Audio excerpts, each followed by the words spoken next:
मैं पूनम राय। आज के इस वीडियो में हम लोग क्रिया के बारे में जानेंगे। क्रिया क्या है? जिस शब्द से किसी कार्य का करना या होना पाया जाता है उसे क्रिया कहते हैं। करना, जैसे रमा केला खा रही है, राधा घर जा रही है, तो इसमें जाने का काम, खाने का काम राधा और रमा कर रही हैं। तो इस प्रकार यह काम किया जा रहा है और वर्षा हो रही है, धूप निकल गई, खाना पच गया, ये सारे कार्य अपने आप संपादित हो रहे हैं। तो इस प्रकार जिस शब्द से किसी कार्य का करना या होना पाया जाए उसे हम क्रिया कहते हैं। क्रिया के मूल रूप को धातु कहते हैं, जैसे खा, जा, उड़, चल इत्यादि। क्रिया के धातु रूप में ना लगाकर सामान्य क्रिया बनाई जाती है, जैसे उड़ना, रखना, खाना, पढ़ना, चलना इत्यादि। क्रिया का निर्माण मुख्य रूप से 3 प्रकार से किया जाता है।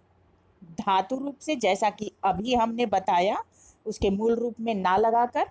संज्ञा से, जैसे भटकना, ये भटकाव से, भटकाव क्या है? भाववाचक संज्ञा है और उसमें ना लगा देंगे, भटकना, ये क्रिया हो जाएगी। इसी प्रकार फटकार, फटकार से फटकना, हाथ से हथियाना, आलस्य से अलसाना आदि। विशेषण शब्दों से भी हम क्रिया बनाते हैं, जैसे गरम, टिमटिम, भिन्न भिन्न, मोटा इत्यादि। तो गरम से क्या बनेगा? गरमाना, यानी गरम करना। टिमटिम से क्या होगा? टिमटिमाना। मोटा से क्या होगा? मोटापा आदि। इस प्रकार हम विभिन्न शब्दों से, संज्ञा से, धातु रूप से या विशेषण से क्रिया बनाते हैं। कभी कभी सर्वनाम शब्दों से भी क्रिया बना लिया जाता है, जैसे अपना। अपना क्या है? सर्वनाम है और इससे जब हम बनाते हैं क्रिया तो अपनाना, ये क्रिया बन जाएगी। अब इसके बाद हम जानते हैं कि क्रिया के मुख्य रूप से भेद कितने होते हैं। तो क्रिया के मुख्य रूप से 2 भेद होते हैं, अकर्मक क्रिया और सकर्मक क्रिया। अकर्मक क्रिया क्या है?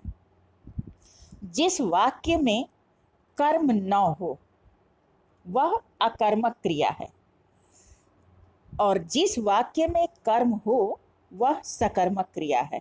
अब हम ये कैसे पता करेंगे कि किस वाक्य में कर्म है और किस वाक्य में कर्म नहीं है?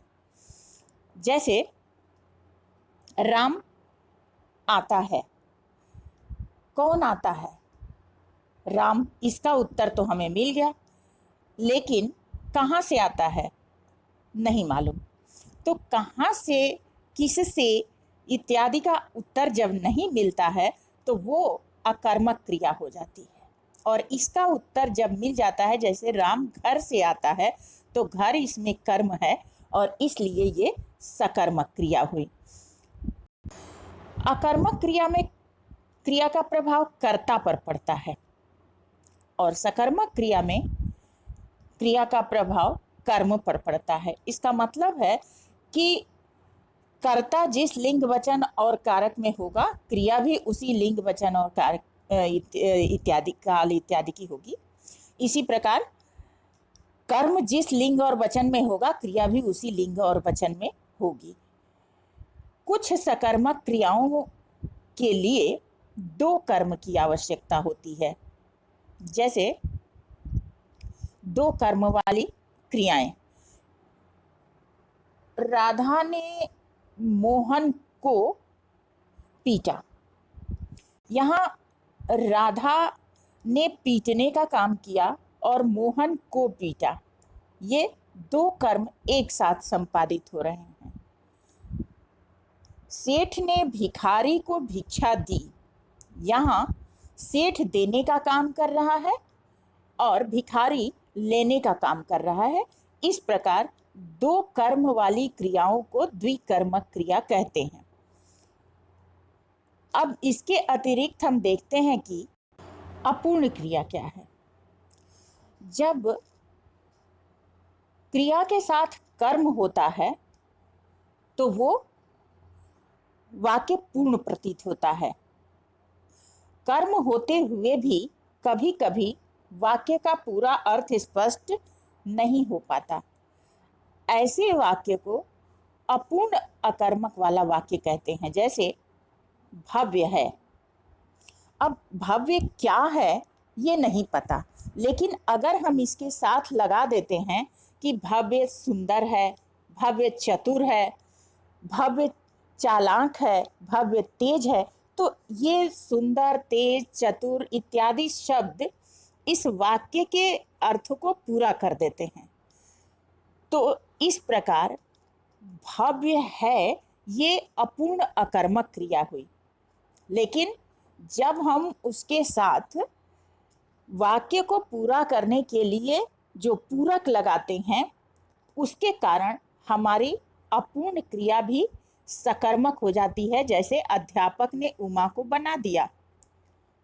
अध्यापक ने बनाया और उमा बन गई। क्या बन गई ये स्पष्ट नहीं है। अब यदि हम यहाँ कह देते हैं कि अध्यापक ने उमा को मॉनिटर बना दिया, तो ये हमारा वाक्य सही हो जाएगा। और जब हम मॉनिटर को हटा देते हैं तो ये सकर्मक तो है, क्योंकि अध्यापक ने कर्म किया, लेकिन किस प्रकार का ये नहीं पता है, इसलिए ये अपूर्ण सकर्मक की श्रेणी में आएगा।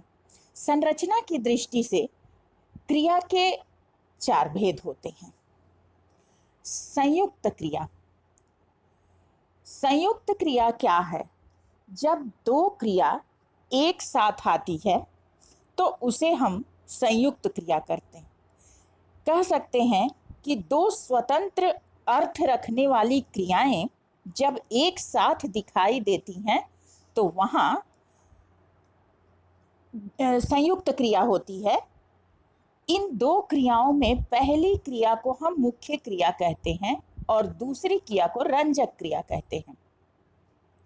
रंजक क्रिया क्या है? जो मुख्य क्रिया के, जैसे तुम यहां आकर बैठ जाओ, इसमें बैठना क्या है? मुख्य क्रिया है। और जाओ क्या है? रंजक क्रिया। और ये दोनों अपने आप में स्वतंत्र हैं, दोनों के अर्थ हैं।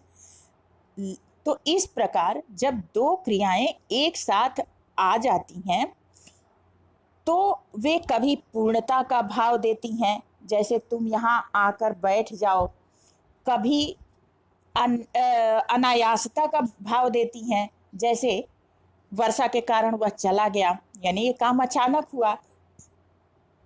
कभी शीघ्रता का भाव देता है, जैसे वह बीच से लौट आया, ये काम अचानक हुआ और वह विद्यालय के लिए चल पड़ा, मतलब अचानक ये चल पड़ा, कोई पहले से योजना नहीं थी। शीला चिल्ला उठी, यहाँ आकस्मिकता का भाव है। इसी प्रकार संयुक्त क्रिया जब एक साथ आती है तो ये विभिन्न भाव देने लगती है। और इस संयुक्त क्रिया में दोनों स्वतंत्र क्रियाएं होती हैं, जिनमें एक मुख्य क्रिया होती है और दूसरी रंजक क्रिया होती है। अब अगला है नाम धातु क्रिया। नाम धातु क्रिया क्या है?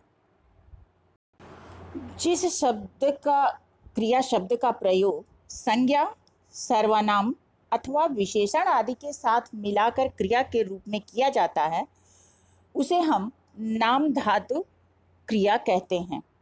जैसे लाठी मारना, इसमें लाठी संज्ञा है और मारना क्रिया है, और ये दोनों मिलाकर एक क्रिया बन रही है, इसलिए इसे हम नाम धातु क्रिया की श्रेणी में रखेंगे। इसी प्रकार रक्त खौलना, रक्त संज्ञा है और खौलना क्रिया है, और दोनों को मिलाकर एक क्रिया बन रही है। तो ये हम संज्ञा से बनाए। विशेषण से कैसे? दुख, दुखी होना क्या है? संज्ञा है।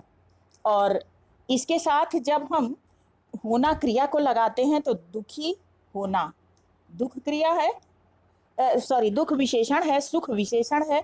दुखी होना, सुखी होना, ये नाम धातु क्रिया कहलाती है। यानी संज्ञा, विशेषण आदि शब्दों के साथ, सर्वनाम आदि शब्दों के साथ जब हम क्रिया लगाकर एक पद बनाते हैं तो वो नाम धातु क्रिया के रूप में जाना जाता है। प्रेरणार्थक क्रिया क्या है? जब व्यक्ति कार्य को स्वयं न करके किसी के द्वारा संपन्न करवाता है उसे हम प्रेरणार्थक क्रिया कहते हैं। प्रेरणार्थक क्रिया दो प्रकार की होती है। एक तो प्रथम प्रेरणार्थक और दूसरा द्वितीय प्रेरणार्थक। प्रथम प्रेरणार्थक क्या है और द्वितीय प्रेरणार्थक क्या है? जब क्रिया के साथ उठाना, जैसे रमा ने मोहन से मेज उठाया, मतलब उसने स्वयं काम नहीं किया, रमा से करवाया। तो यहाँ वाया न लगा के कराया जब हम करते हैं तो ये प्रथम प्रेरणार्थक होगा। और जब वहाँ वाया हम लगा देते हैं, मोहन ने रमा से मेज उठवाया, तो ये द्वितीय प्रेरणार्थक क्रिया हो जाती है। इसी प्रकार दिखाना, दिखवाना, इस प्रकार प्रेरणार्थक क्रियाएं एक कर्मक भी होती हैं और द्विकर्मक भी होती हैं। यौगिक क्रिया किसे कहते हैं? दो या दो से अधिक धातुओं के संयोग से जो क्रिया बनती है उसे हम यौगिक क्रिया कहते हैं। जैसे खा लेना, थकना फिरना, रोना धोना आदि, इसे हम यौगिक क्रिया कहते हैं। इसको नाम धातु का ही एक रूप समझा जा सकता है। अब आते हैं कृदंत क्रिया क्या है।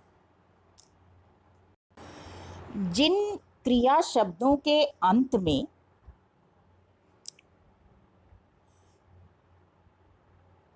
कृत प्रत्यय अथवा शब्दांश जोड़कर क्रियाएं बनाई जाती हैं उन्हें हम कृदंत क्रिया कहते हैं। ये मुख्य रूप से तीन प्रकार की होती है: वर्तमान कालिक कृदंत, भूतकालिक कृदंत और पूर्वकालिक कृदंत। वर्तमान कालिक कृदंत क्रिया जैसे देखता, चलता, दौड़ता। भूतकालिक जैसे देखा, दौड़ा, चला। और पूर्वकालिक जैसे देखकर, चलकर। पूर्वकालिक जैसे एक बार एक क्रिया पहले हो चुकी संपादित और उसके बाद दूसरी क्रिया संपादित हो रही है। समापिका क्रिया और असमापिका क्रिया क्या है? सरल वाक्य में जो क्रिया वाक्य को समाप्त करती है, सरल यानी साधारण वाक्य में, और प्रायः वाक्य के अंत में रहती है, उसे हम समापिका क्रिया कहते हैं। जैसे मोहन डॉक्टर है, यहाँ है क्या है? समापिका क्रिया है। लड़का पढ़ता है, पढ़ता है समापिका क्रिया है। मैं लेख लिखूंगा, इसमें लिखूंगा ये समापिका क्रिया है। तो कहने का तात्पर्य ये कि सरल वाक्य में जो क्रिया वाक्य को समाप्त करती है वो समापिका क्रिया कहलाती है। और जो विधेयगत क्रिया के स्थान पर प्रयुक्त, विधेयगत मतलब जहाँ क्रिया को अंत में होना चाहिए उस स्थान पर न प्रयुक्त होकर वो पहले आ जाती है, उसे हम असमापिका क्रिया कहते हैं। यह क्रिया निर्धारित स्थान पर प्रयुक्त नहीं होती। जैसे बड़ों के कहने पर चला करो, इसमें कहने पर, कहना एक क्रिया है जो कि अंत में नहीं आया है। आमतौर पर हिंदी के वाक्यों में क्या होता है, क्रिया अंत में आती है, लेकिन यहाँ ये क्रिया जो है पहली वाली ये पहले आई है, और कहने पर उसके बाद आया है चला करो जो समापिका क्रिया है। तो कहने पर असमापिका क्रिया है और चला करो ये समापिका क्रिया है। इसी प्रकार उसने घर आकर भोजन किया, यहाँ भोजन किया ये नामधातु क्रिया हो गई, और आकर ये इसको असमापिका या पूर्वकालिक क्रिया कह सकते हैं। पूर्वकालिक जैसा कि नाम से ही स्पष्ट है कि एक कार्य के समाप्त होने के बाद तुरंत दूसरा कार्य शुरू हो जाता है। इसके अतिरिक्त कर्तृवाची कृदंत और तात्कालिक कृदंत क्रियाएं भी होती हैं। कर्तृवाची जैसे भागने वाला, इसमें जो भागने का काम है उसको करने वाला कोई है ये बोध हो रहा है। बोलने वाला, चलने वाला, मतलब ये कर्ता के भाव को दे रहा है, इसलिए इसे कर्तृवाचक कृदंत कहते हैं। इसी प्रकार तात्कालिक कृदंत भी क्रियाएं होती हैं, जैसे आते ही, जो भी काम है वो तत्काल हो रहा है, आते ही, बैठते ही, खाते ही, चलते ही इत्यादि। तो ऐसी क्रियाओं को हम तात्कालिक क्रियाएं कहते हैं, तात्कालिक कृदंत क्रियाएं। संयुक्त क्रिया के कुछ और भी लक्षण हैं। कहीं कहीं संयुक्त क्रिया के दो पदों का क्रम तथा स्वरूप बदल जाने से वाक्य के अर्थ में परिवर्तन आ जाता है। जैसे उसने उसे मार दिया, तो यहां मार दिया, इससे क्या बोध हो रहा है कि जान से मार दिया, उसने उसे मार दिया, यह संयुक्त क्रिया है। और इस मारने को हम जब दूसरे तरह से प्रयोग कर देते हैं, उसने उसे दे मारा, तो यहां दे मारा मतलब नीचे उठाकर पटक दिया। ये दोनों क्रियाएं जो हैं संयुक्त क्रियाएं ही कही जाती हैं। मार दिया ये दोनों क्रिया एक साथ है, और दे मारा, देना और मारना, ये दोनों क्रिया एक साथ है, तो ये संयुक्त क्रिया के रूप में है। लेकिन जब इनका प्रयोग स्वरूप बदल जाता है तो अर्थ में परिवर्तन आ जाता है। तो इस प्रकार आज हमने क्रिया के प्रमुख बिंदुओं को जाना। अगले वीडियो में कुछ और विषय वस्तु के साथ मिलते हैं, तब तक के लिए धन्यवाद।